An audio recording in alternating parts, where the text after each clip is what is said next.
సంక్షేమ పార్టీ కావాలో లేక 3 గంటల కరెంట్ ఇచ్చే పార్టీ కావాలో ప్రజలు తేల్చుకోవాలన్నారు ఎమ్మెల్సీ కల్వకుంట్ల కవిత.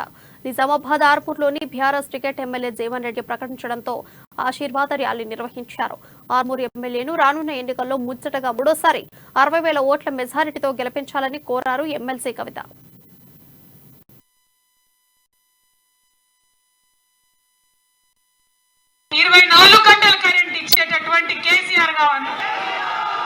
ఈ విషయం సంజాయించాలి దయచేసి. కాంగ్రెస్ వాళ్ళేమో 3 గంటల కరెంట్ అంటాడు, బీజేపీ వాళ్ళేమో ఉన్న మోటార్లకు మీటర్లు పెట్టమంటాడు. అవునా కాదా?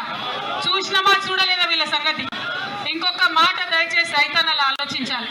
నిన్న నేటికోటి మాట్లాడాడు, పాపం ఉన్నది ఉన్నట్టు ముందట్టే చెప్తాడు. నేను జీవన్ రెడ్డి గారు కలిసి ఆలూరుకు పోయినాం.